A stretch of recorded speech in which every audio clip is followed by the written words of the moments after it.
بسم اللہ الرحمن الرحیم۔ ناظرین و سامعین السلام علیکم۔ ایک نئی کہانی کے ساتھ آپ کی خدمت میں حاضر ہوں۔ یہ بات بہت پرانی ہے، تقریباً 1632 کی۔ یہ واقعہ برصغیر کے ایک قصبہ زاویر میں رونما ہوا تھا۔ مغلیہ سلطنت کا ان دنوں برصغیر میں چرچا تھا، لیکن کسی کو کیا پتہ تھا کہ زاویر میں ایسا کوئی واقعہ پیش آئے گا جس سے سب کے ہوش اڑ جائیں گے۔ اس کا خوف زاویر میں پھیلا ہوا تھا کہ جیسے وہاں کوئی وبا پھیل گئی ہو۔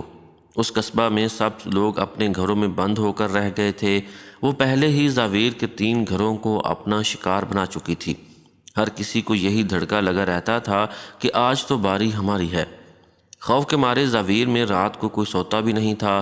خوف کی وجہ سے زاویر میں یہ رواج بن چکا تھا کہ ہر کوئی دن کو سوتا اور رات کو جاگتا تھا، کیونکہ وہ رات کو ہی حملہ کرتی تھی۔ لیکن وہ یہ بھی جانتے تھے کہ رات کو جاگنے سے ان کو کوئی فائدہ حاصل نہیں ہونا تھا، کیونکہ اس کو کوئی بھی روک نہ سکا تھا۔ ڈر کے مارے کوئی بھی اس قصبہ کے قریب بھی جانا پسند نہیں کرتا تھا۔ ایک فیملی نے اس قصبہ سے نکلنے کی کوشش بھی کی تھی اور وہیں ان کا خون ہو گیا تھا۔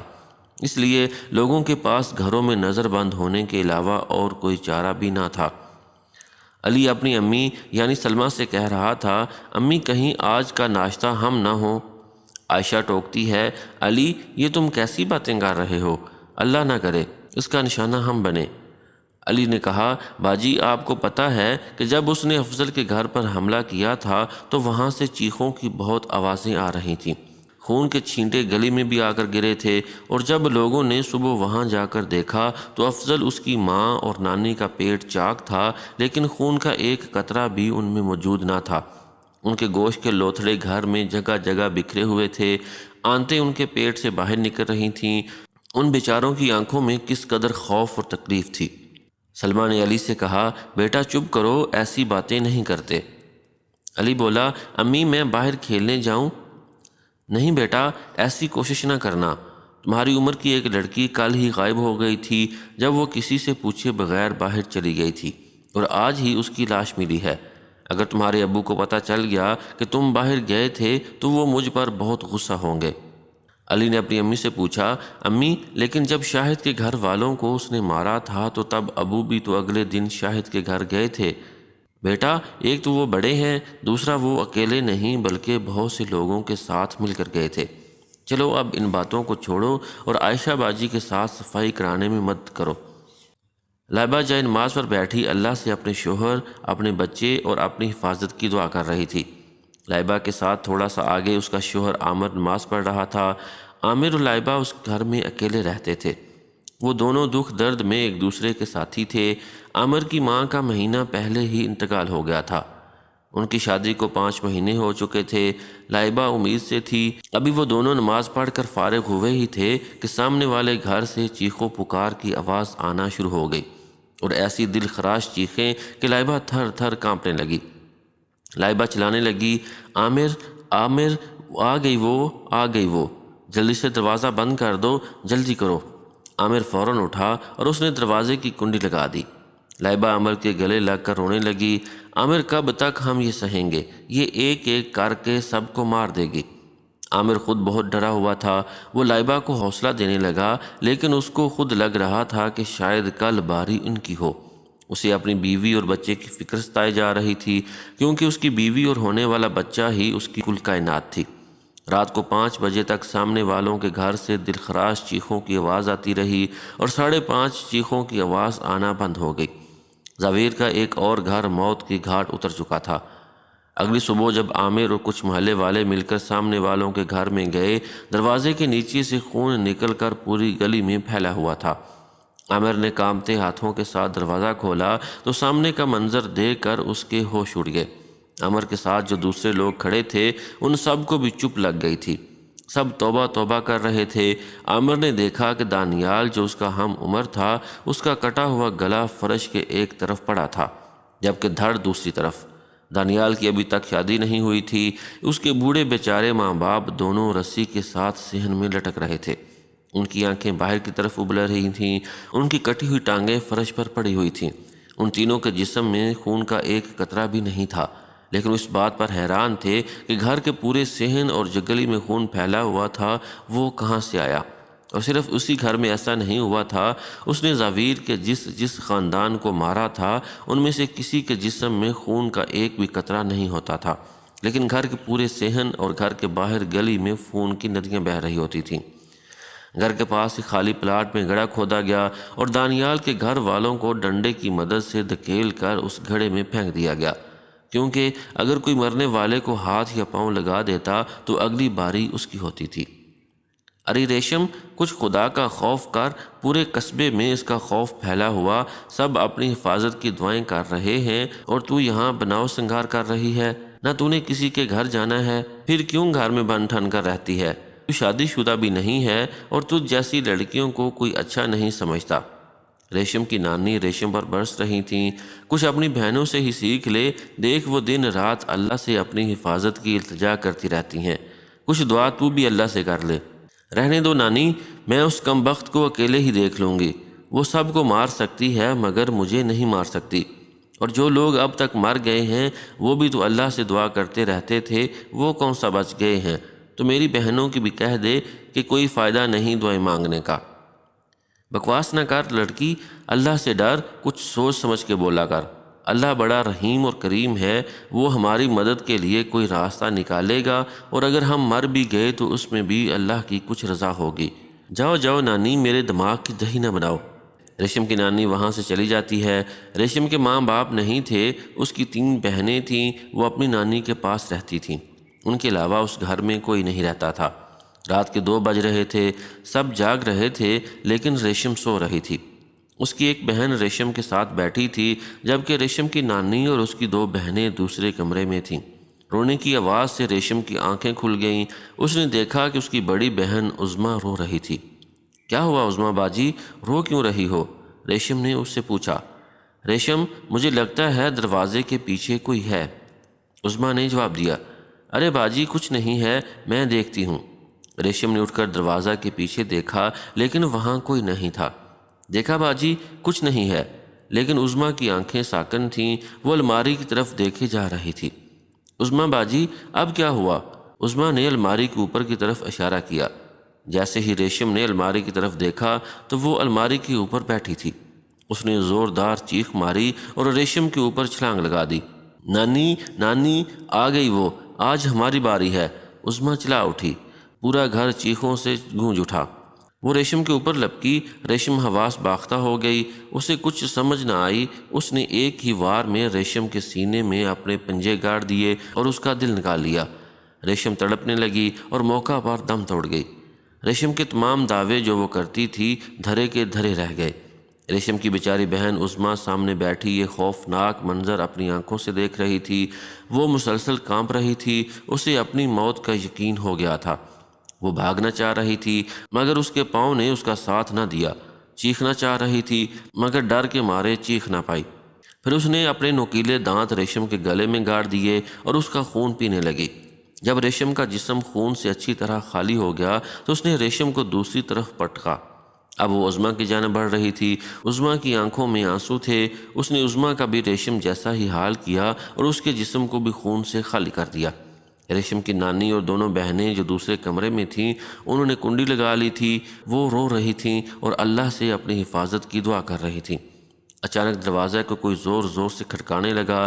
ایک دم دروازہ کھلا اور عظمیٰ اور ریشم کی لاشیں اندر آ کر گر گئیں۔ ریشم کی دونوں بہنیں چیخ اٹھیں۔ نانی بیچاری تو یہ صدمہ برداشت نہ کر پائی، وہ دل کا دورہ پڑنے سے وہیں ڈھیر ہو گئی۔ اب رہ گئی تھی ریشم کی 2 بہنیں، سو ان دونوں کا بھی ریشم جیسا ہی حال ہوا۔ اس نے ان سب کے جسموں سے اچھی طرح خون پیا اور وہاں سے چلتی بنی۔ یہ شاید ریشم کا غرور تھا یا قسمت کی ستم ظریفی کہ اس کا پورا گھر موت کا شکار ہو گیا۔ صبح کے تقریباً 9 بج رہے تھے۔ سلمیٰ کے گھر کا کسی نے زور سے دروازہ کھٹکھٹایا۔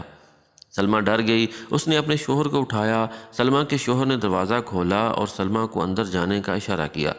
تھوڑی دیر بعد سلمیٰ کا شوہر منہ لٹکا کر واپس آیا۔ سلمیٰ کے پوچھنے پر وہ رو پڑا۔ کیا ہوا، آپ ایسے رو کیوں رہے ہیں؟ سلمیٰ نے پوچھا۔ تمہاری ماں اور تمہاری بھانجیوں کو اس نے مار دیا۔ سلمیٰ یہ سن کر گم سم ہو گئی۔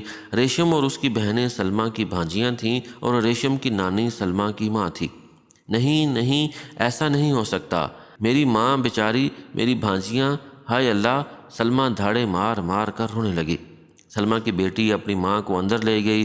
سلمہ کے شوہر کو فکر پڑ گئی تھی، کیونکہ اسے یقین ہو گیا تھا کہ اگلی باری اس کے گھر کی ہے، کیونکہ پہلے بھی جب وہ کسی گھر پر حملہ کرتی تھی تو اگر اس کے گھر کے رہنے والوں کا کوئی اور رشتہ دار بھی زویر میں ہوتا تو اس کا اگلا نشانہ وہی ہوتے تھے۔ اس لحاظ سے چونکہ سلمہ کا رشتہ ریشم کے گھر سے تھا، اس لیے اگلی باری سلمہ کے خاندان کی تھی۔ سلمہ کے شوہر نے اپنے پڑوس میں اس بارے میں بات کی اور محلے کے تمام مردوں نے فیصلہ کیا کہ آج رات سب مرد سلمہ کے گھر جمع ہو کر اس کا مقابلہ کریں گے۔ رات کو سب مرد سلمہ کے گھر میں ڈنڈے لے کر جمع ہو گئے۔ سلمہ کے شوہر نے اپنے گھر والوں کو چھت پر بھیج دیا۔ رات کے تقریباً 12 بج رہے تھے۔ سلمہ کے شوہر کو دروازے کے پاس کوئی کھڑا نظر آیا اور وہ وہی تھی۔ لائبہ کے پیٹ میں اچانک شدید درد ہونے لگا۔ عامر، مجھے بہت درد ہو رہا ہے، لائبہ چلانے لگی۔ عامر بھکلا گیا، میں اس وقت دائی کا انتظام کہاں سے کروں گا؟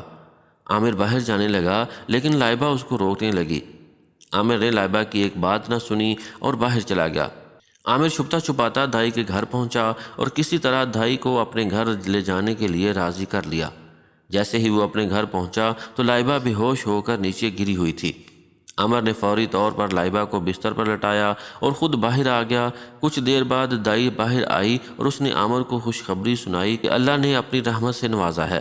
دائی نے عامر سے کہا کہ مجھے میرے پیسے دے دو تاکہ میں اپنے گھر چلی جاؤں۔ عامر نے دائی کو مشورہ دیا کہ فی الحال وہ ایک رات ان کے گھر قیام کر لے، کیونکہ رات کو اس وقت باہر جانا خطرے سے خالی نہیں۔ دائی نے عامر کی بات سے اتفاق کیا اور عامر نے اسے دوسرے کمرے میں آرام کرنے کے لیے بھیج دیا اور خود عامر وضو کر کے تہجد کی نماز ادا کرنے لگ گیا۔ نماز ادا کرنے کے بعد اس نے اللہ کا شکر ادا کیا کہ اس نے اس کو بیٹی عطا کی۔ پھر وہ اس کمرے میں جہاں لائبہ اور اس کی بیٹی موجود تھیں چلا گیا۔ عامر نے اپنی بیٹی کو اپنی باہوں میں لے لیا، اس کو چوما اور اس کے کانوں میں عزا دینے لگا۔ لائبہ یہ منظر دیکھ رہی تھی اور دل ہی دل میں اللہ کا شکر ادا کر رہی تھی۔ سیما اپنے پورے خاندان میں واحد پڑھی لکھی لڑکی تھی، نہایت تمیزدار اور باادب لڑکی تھی۔ ہر کوئی اس کو پسند کرتا تھا۔ اپنے گھر کو اس نے جنت کا نمونہ بنا رکھا تھا۔ اس کی پوری فیملی میں اس کے ساس، سسر، اس کے 3 بیٹے اور شوہر تھا۔ احمد سیما کا سب سے چھوٹا بیٹا اپنی دادی سے مخاطب تھا، دادی دادی مجھے باہر جانا ہے، امی مجھے جانے نہیں دے رہی۔ نہیں میرے بیٹے، باہر نہیں جانا ورنہ وہ تمہیں اٹھا کر لے جائے گی، دادی نے جواب دیا۔ اچھا دادی ٹھیک ہے، پر مجھے یہ بتائیں یہ ہے کون؟ ارے بیٹا میں تمہیں 1000 دفعہ اس کی کہانی سنا چکی ہوں۔ دادی ایک دفعہ اور سنا دینا، احمد نے دادی کو کہا۔ تو پھر سنو۔ آج سے تقریباً 200 سال پہلے کی بات ہے کہ ایک عورت بانو اس قصبے میں کالا جادو کیا کرتی تھی۔ شروع میں تو صرف وہ جادو کرتی تھی، مگر شیطان کو راضی کرنے کے لیے اس نے لوگوں کا قتل کرنا شروع کر دیا۔ شروع میں تو کسی کو معلوم نہ ہوا کہ یہ قتل کون کر رہا ہے، مگر جب لوگوں کو پتہ چلا کہ یہ کوئی اور نہیں وہ بلکہ بانو ڈائن ہے تو لوگوں نے اس کو قصبے سے باہر نکل جانے کا حکم دیا۔ چلو بیٹا دادی کو تنگ نہ کرو، باقی کہانی بعد میں، اب دادی کو آرام کرنے دو۔ سیما احمد کو کمرے سے باہر لے گئی اور دادی نے آرام کرنے کی غرض سے آنکھیں بند کر لیں۔ سلمہ کے شوہر نے دیکھا کہ دروازے کے قریب کوئی کھڑا ہے۔ غور کرنے پر پتہ چلا کہ وہ کوئی اور نہیں بلکہ وہی ڈائن تھی۔ سلمہ کے شوہر نے شور مچا دیا، آ گئی، وہ سب تیار ہو جاؤ۔ سب مردوں نے ڈنڈوں کو پکڑ لیا اور اس کی جانب لپکے، مگر وہ ڈائن تو جیسے کوئی طاقتور شیر تھا۔ دیکھتے ہی دیکھتے اس نے 2-3 مردوں کے چیتھڑے ہوا میں اڑا دیے اور ان کے جسم کو خون سے خالی کر دیا۔ سلمہ کے گھر میں کوہرام مچ گیا، سب مرد حواس باختہ ہو گئے اور سلمہ کے گھر سے بھاگ کھڑے ہوئے۔ سلمہ کا شوہر بیچارہ سب کو روکتا رہا مگر کوئی نہ رکا۔ ادھر وہ ڈائن ایک مرد کا خون پینے میں مصروف تھی۔ اس کے بعد وہ سلمہ کے شوہر کی جانب لپکی اور اپنے لمبے لمبے اور نوکیلے دانت اس کے پیٹ میں گاڑ دیے۔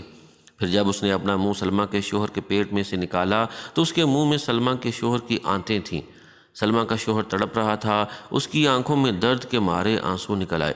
سلمہ چھت سے اپنے شوہر کی موت اپنی آنکھوں سے دیکھ رہی تھی۔ وہ چیخ رہی تھی، رو رہی تھی، مگر اس ڈائن پر سلمہ کے دہائیوں کا کوئی اثر نہ ہوا۔ آخرکار سلمہ کا شوہر دم توڑ گیا۔ اس کا خون پینے کے بعد وہ ڈائن سلمہ کی جانب بڑھنے لگی۔ اس ڈائن کو کوئی اور نہیں میں ختم کروں گی۔ مریم چلائی، جو کہ سامنے والے گھر سے سلمہ کی چیخ و پکار کی آواز سن کر رہی تھی۔ مریم کی عمر 22 سال کی تھی۔ مریم نے سلمہ کے گھر کی جانب دوڑ لگا دی۔ مریم کی ماں اس کو روکتی رہی مگر وہ نہ رکی۔ مریم نے سلمہ کے گھر کی جانب دوڑ لگا دی۔ اس سے پہلے کہ مریم سلمہ کے گھر میں داخل ہوتی، مریم کا بھائی وقت پر پہنچ گیا اور اس نے مریم کو پکڑ لیا اور گھر واپس لے گیا۔ بھائی، یہ کیا کر رہے ہیں آپ؟ جانے دیں مجھے سلمہ باجی کی جان بچانے دیں، نہیں تو وہ ڈائن ان کو بھی مار دے گی۔ اتنے مرد تو اس کو روک نہ سکے تو کیسے روکے گی؟ مریم کا بھائی چلایا۔ اس سے پہلے کہ مریم کچھ بولتی، اس کا بھائی اس کو گھسیٹتا ہوا کمرے میں لے گیا اور اس کو کمرے میں بند کر کے باہر سے کنڈی لگا دی۔ امی، اب یہ دروازہ نہ کھولیے گا، یہ لڑکی تو پاگل ہو گئی ہے۔ مریم کا بھائی اپنی امی سے مخاطب تھا۔ امی نے اس بات میں سر ہلایا۔ مریم چلاتی رہی کہ اسے جانے دیں، دروازہ کھٹکھٹاتی رہی مگر کسی نے اس کی بات نہ سنی اور دروازہ نہیں کھولا۔ ادھر وہ ڈائن سلمہ کی جانب بڑھ رہی تھی۔ سلمہ کو تو اپنے بیوہ ہونے کا دکھ چین نہیں لینے دے رہا تھا۔ اب وہ اپنے بچوں کو اپنی آنکھوں سے مرتا ہوا دیکھ نہیں سکتی تھی۔ تیرے ہاتھوں مرنے سے بہتر ہے میں خودکشی کر لوں، سلمہ چلائی۔ یہ کہتے ہی سلمہ نے اپنے دونوں بچوں کو چھت سے دھکا دے دیا اور خود بھی چھلانگ لگا دی۔ سلمہ اور اس کے بچے خون میں لت پت تڑپ رہے تھے۔ سلمہ بیچاری امید سے تھی، درد کے مارے اس کی آنکھوں سے آنسو نکل رہے تھے۔ سلمہ کے بچے دم توڑ چکے تھے، مگر سلمہ اب بھی تڑپ رہی تھی۔ اس ڈائن نے زمین پر گرا نیزہ اٹھایا اور سلمہ کے پیٹ میں کھونپ دیا۔ سلمہ اور اس کا تیسرا بچہ بھی دم توڑ گئے۔ پھر وہ ڈائن سلمہ کی جانب لپکی۔ سلمہ کا خون پینے کے بعد سلمہ کے بچوں کا خون پیا اور سلمہ کے گھر کی دہلیز پر اس نے خون اگل دیا۔ ایک بار پھر اسے وہ خون نہ ملا جس کی تلاش میں وہ تھی۔ زاویر کا ایک اور خاندان موت کے منہ میں چلا گیا۔ چلیں دادی جان، اب باقی کی کہانی سنائیں۔ احمد دادی سے مخاطب تھا۔ اچھا سنو۔ پھر قصبے کے لوگوں نے اس ڈائن کو قصبے سے نکل جانے کا حکم دیا مگر وہ نہ مانی اور اس نے لوگوں کو قتل کرنا نہ چھوڑا۔ پورے قصبے میں اس کی دہشت پھیل گئی۔ پھر ایک روز ایک بزرگ کا ہمارے قصبے سے گزر ہوا۔ قصبے والوں نے ان کو ساری کہانی سنائی۔ اس بزرگ نے اس ڈائن پر کوئی عمل کیا اور اس کو قید کر لیا، لیکن انہوں نے ساتھ ہی بتا دیا تھا کہ انہوں نے اس کو عارضی طور پر قید کیا ہے، پورے 200 سال بعد یہ دوبارہ آزاد ہو جائے گی۔ یہ سن کر لوگ پریشان ہو گئے۔ لوگوں نے ان سے کہا کہ انہیں وہ عمل بتا دیں کہ جس سے انہوں نے اس ڈائن کو قید کیا، تو ان بزرگوں نے بتایا کہ یہ عمل دوبارہ کام نہیں کرے گا۔ یہ کہہ کر وہ بزرگ قصبے سے چلے گئے، لیکن پرانی پیشن گوئیوں کے مطابق یہ کہا جاتا ہے کہ جب یہ ڈائن دوبارہ وقوع پذیر ہوگی تو ایک شخص ایسا ہوگا کہ جس کا خون پینے سے وہ ڈائن لمبی عمر حاصل کر لے گی، جبکہ ایک شخص ایسا ہوگا کہ جس کا خون پینے سے وہ ڈائن ہلاک ہو جائے گی۔ یعنی پورے قصبے میں صرف 2 ہی لوگ ایسے نایاب خون کے حامل ہوں گے، لیکن دونوں کا خون ایک دوسرے سے مختلف ہوگا۔ دادی جان، کیا یہ پیشن گوئیاں سچ ہیں؟ احمد نے دادی سے پوچھا۔ ان میں کتنی صداقت ہے یہ تو میں نہیں جانتی، البتہ یہ کہا جاتا ہے کہ جن 2 لوگوں کے جسم میں وہ خون موجود ہوگا ان کو خود بخود پتہ چل جائے گا، لیکن ان کو یہ نہیں پتہ چل پائے گا کہ ان کے خون سے ڈائن بچے گی یا مرے گی۔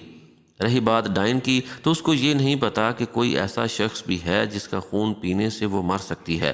وہ بس یہی جانتی ہے کہ کوئی ایسا شخص ہے کہ جس کا خون پینے سے وہ لمبی عمر پائے گی۔ وہ خون جو وہ چاہتی ہے اگر اس کو مل گیا تو وہ اس کو نگل جائے گی، ورنہ اگل دے گی۔ اس سے اس کے 2 مقصد پورے ہو جائیں گے، لوگوں کا قتل کر کے شیطان کو راضی کرنا اور لمبی عمر پانا۔ چلو بیٹا، اب سو جاؤ، مجھے آرام کرنے دو، دادی نے احمد سے کہا اور احمد چلا گیا۔ رات کے 12 بجے لائبہ کو چیخوں کی آواز آنے لگی۔ عامر اور لائبہ تو پہلے ہی جاگ رہے تھے۔ لائبہ نے اپنی بیٹی کو عامر کی گود میں ڈالا اور باہر جانے لگی۔ کہاں جا رہی ہو لائبہ؟ عامر نے لائبہ سے سوال کیا۔ ڈائن کو ختم کرنے۔ عامر، مجھے پرسوں خواب میں ایک نورانی چہرے کے بزرگ دکھائی دیے۔ انہوں نے مجھے بتایا کہ تمہارے اندر وہ خون ہے جو شاید ڈائن کو مار بھی سکتا ہے یا اسے لمبی عمر بھی دے سکتا ہے۔ ہو سکتا ہے میرا خون پینے کے بعد وہ ڈائن مر جائے، لیکن اس کے لیے مجھے اپنی جان دینی ہوگی۔ نہیں لائبہ، میں تمہیں اس چیز کی اجازت نہیں دوں گا۔ لائبہ نے عامر کی ایک نہ سنی اور باہر کی جانب بھاگی۔ عامر بھی لائبہ کے پیچھے بھاگا۔ امی، مجھے چکر آ رہے ہیں، دروازہ کھولیں، مریم چلائی۔ امی نے فوراً دروازہ کھول دیا۔ مریم نے امی کو دھکا دیا اور باہر کی جانب بھاگی۔ کہاں جا رہی ہو مریم؟ امی نے پوچھا۔ اس ڈائن کو ختم کرنے، مریم نے جواب دیا۔ مریم اسی گھر کی جانب بھاگی جس طرف لائبہ بھاگی تھی۔ آج باری سیما کے گھر کی تھی۔ احمد کی دادی کو تو وہ ڈائن پہلے ہی مار چکی تھی، اب وہ سیما کی جانب بڑھ رہی تھی۔ اچانک پیچھے سے دروازہ کھلا اور لائبہ چلائی، میں ہوں وہ جس کا تو خون پینا چاہتی ہے۔ ادھر سے مریم داخل ہوئی، نہیں میں ہوں وہ جس کا تو خون پینا چاہتی ہے۔ مریم چلائی، مریم تم؟ لائبہ بولی، ہاں میں تمہاری دوست، اور وہ ڈائن تمہارا نہیں میرا خون چاہتی ہے۔ میرے خواب میں بزرگ آئے تھے اور انہوں نے مجھے بتایا۔ مریم بولی، میرے شوہر اور میری بچی کا خیال رکھنا، اب سے عامر تمہارا، اور لائبہ ڈائن کی جانب بھاگی۔ عامر بھی آ گیا تھا، لائبہ نہیں۔ عامر اور مریم یک زبان ہو کر بولے، مگر لائبہ تو ڈائن کے پاس پہنچ چکی تھی اور ڈائن نے لائبہ کے پیٹ میں اپنے پنجے گاڑ دیے۔ لائبہ تڑپنے لگی۔ عامر لائبہ کی جانب بھاگنے لگا مگر سیما کے شوہر نے اسے پکڑ لیا۔ مریم لائبہ کی جانب بھاگی مگر مریم کو بہت دیر ہو چکی تھی۔ ادھر اس ڈائن نے لائبہ کے گلے میں اپنے دانت گاڑ دیے اور اس کا خون پینا شروع کر دیا۔ خوش قسمتی سے لائبہ کا خون وہی تھا جو ڈائن کو مار سکتا تھا۔ یہ مجھے کیا ہو رہا ہے؟ ڈائن چلائی اور زمین پر گر کر تڑپنے لگی اور کچھ ہی دیر میں ڈائن فنا ہو گئی۔ مریم لائبہ کی حالت دیکھ کر بے ہوش ہو گئی اور عامر بیچارے کو تو کوئی ہوش ہی نہیں تھا، وہ اپنی زندگی کی سب سے قیمتی چیز کھو چکا تھا۔ لائبہ اور مریم گہری سہیلیاں تھیں، دونوں عامر کو پسند کرتی تھیں مگر دونوں ایک دوسرے کی محبت سے واقف نہیں تھیں۔ ادھر عامر لائبہ کو پسند کرتا تھا، لہٰذا عامر اور لائبہ کی شادی ہو گئی اور مریم نے چپ سادھ لی۔ بعد میں لائبہ کو مریم کی محبت کے بارے میں پتہ چلا، لیکن اب وہ کچھ نہیں کر سکتی تھی، اس لیے مریم کو لائبہ نے مرتے وقت عامر سے شادی کرنے کو کہا تاکہ مریم اپنی محبت بھی حاصل کر لے اور عامر اور لائبہ اس کی بیٹی کا بھی خیال رکھے۔ عامر اور مریم کی سادگی سے شادی کر دی گئی۔ مریم نے لائبہ کی بیٹی کو اپنی بیٹی سمجھ کر پرورش کی۔ زویر کی رونقیں ایک بار پھر بحال ہو چکی تھیں مگر ان رونقوں کو بحال کرنے میں کئی قیمتی جانوں کا ضیاع ہو گیا تھا۔